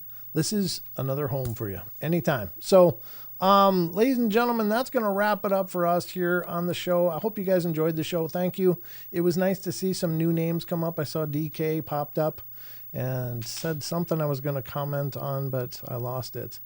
Sorry, DK. Oh, get a starfish as a pet. There you go. That sounds like a wonderful pet, DK. But it's great to meet you guys and not meet you guys, but have you guys here and hang out with us. Sorry, I'm trying to multitask with my mind and I end up doing all kinds of crazy crap. So but I'll be back. These live shows on the portal are every Wednesday, Friday, and Saturday. So please feel free to stop back wherever you're watching now. Just come back then on those days. And there should be a live show. If not, I will have notified you via Facebook, generally is how I put the word out there. Check out paranormalportal.net if you're looking for information about the shows, the various different shows that are the Paranormal Portal. It's these live shows and a podcast, which are generally two very different shows. But love to have you check out the podcast. Check out Dashery, actually paranormalportal.dashery.com for the gear. You can get a sexy portal shirt just like this. And it would go a long way in helping to support us. There is a Patreon as well. I will start promoting that as I get more material to help support that endeavor as well. But thank you to all of you who are members of the channel here on YouTube. You make my life much easier. You help out a bunch, and you're helping to keep the lights on however you support the show. But remember, it doesn't just take money. It takes, I need your likes. I need your comments. If you can't support financially, that's fine. It's never expected, but always appreciated. But there are lots of ways to support the show and to help me out that don't cost a thing. Thank you, Maggie. Maggie gave us a sticker. Awesome. But just like, share the shows, comment if you're watching when they're not live, and I appreciate all your efforts on my behalf and on the show's behalf. Can't wait for the next live, brother. You too, Drozy, however you pronounce it. Let me know next time. Let me know how I should be pronouncing that. But it's great to see you guys. Great to see the new names. Love you all. Be good, be kind, be nice. Take care of each other, help each other out. Find the magic in every day, and remember to laugh as much as you can. Tex, where can people stay in touch with you? We posted the link in the chat, but remind everybody. Up over there on YouTube, Texas Front Porch, TEX''S, Front Porch. Well, and we got podcast anywhere you can find a podcast too. So, we're all over the place. But yeah, TEX''S, because it's my front porch. There you go. Texas Front Porch. All right. That's going to wrap it up for us tonight, ladies and gentlemen. Take care. We'll see you next time. Until next time, be good. See you guys.